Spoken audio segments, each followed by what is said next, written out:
The American cranberry is a native crop which has been cultivated in the US for a little over 200 years, showing up on Thanksgiving tables across the country. In 2023 alone, upwards of 8 million barrels of cranberries were produced in the United States, with a production value of nearly $35 million. However, with the increased restrictions on pesticide usage since the early 2000s due to environmental safety reasons, cranberry bogs are now seeing the resurgence of one of their most dangerous pests, the blunt-nosed leafhopper. The blunt-nosed leafhopper is a piercing, sucking insect that feeds on sap from the stems of cranberry plants. The main concern regarding this leafhopper is not the damage done by the insect itself, but rather the phytoplasma it can transmit, which causes cranberry false blossom disease. The blunt-nosed leafhopper has 7 life stages overall. It completes 1 generation a year and overwinters as an egg. They have 5 sexually immature stages over the course of 1 to 2 months before becoming adults and laying eggs. The adult leafhopper is easily distinguishable from the instars by its size and presence of wings. The lack of wings, and therefore flight in immature stages, means that if they are found in a bog, the eggs were likely laid there the year before. The adults appear by the end of June, with males emerging a few days before the females. They're most abundant in July, with their numbers starting to diminish by the end of that month. The winged adults have a characteristic blunt head and vary from light yellowish gray to a dark brown. To monitor for blunt-nosed leafhopper, you need to sweep your field to see if you catch the insect or not. In New Jersey, it's recommended to start sweeping your field mid-May, which is around 3 weeks after they drain the bogs, and then almost weekly until bloom to make sure that you know your numbers of blunt-nosed leafhopper. To sweep for the blunt-nosed leafhopper, you take your sweep net and using 180 degrees, you sweep it through the bog. 25 sweeps consist of 1 sweep set, and it is generally recommended to do 1 sweep set per acre. If you can't do that, then 1 sweep set or 2 sweep sets per bog also will do. Then after you sweep, you close the net so that none of the hoppers escape. You take your trusty dusty plastic bag and empty out the contents from the net into the bag. After you did this, you could continue sweeping the rest of the field, and it's important also when you sweep your bog to sweep at different sections of the bog, because the insects can aggregate in one section over another.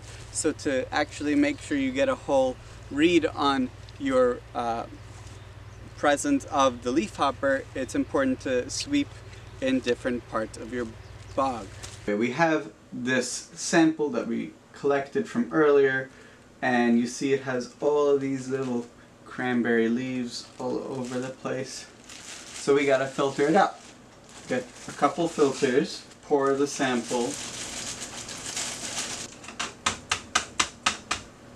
So this is a lot of the leaves that we just took out. And we are left with here a lot of little specks. Alright, so when we look here under the microscope, we could see all sorts of different things. So there are, first off, just dirt and rock particles, but there could be other insects, such as whiteflies or columbella, maybe some thrips can be in the area, and some mites. What we are looking for are blunt-nosed leafhopper. This is here a young instar. Essentially you have to sort through this to make sure you find the ones that actually are important for this. Cranberry false blossom disease is characterized by a malformation of the flowers. Symptoms include erect, misshapen flowers that do not produce fruit, leading to devastating effects on cranberry yields. Diseased plants grow their uprights close together, forming a witch's broom, and then turn reddish earlier in the fall than healthy plants. Okay, hi, I'm Mike Haynes from Pine Island Cranberry Company. This is my family's cranberry farm, and we're in a 7-year-old cranberry bog of the Haynes variety to look at false blossom. Okay, here we see a good example of infected uprights next to still healthy uprights in this Haynes bog. Um, Here's what appears to be a healthy upright.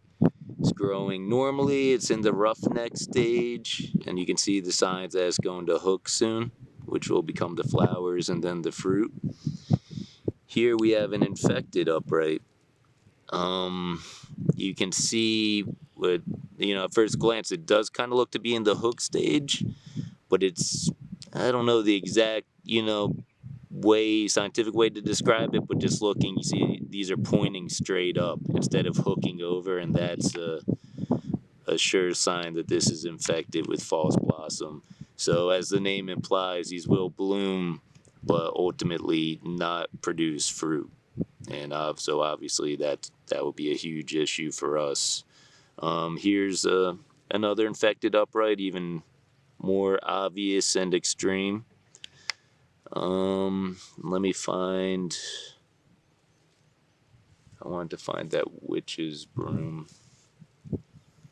Yeah, here's a good example of what they call that witch's broom, where it seems like you just have kind of multiple uprights branching off, which just looks a lot different than your normal healthy single uninfected upright.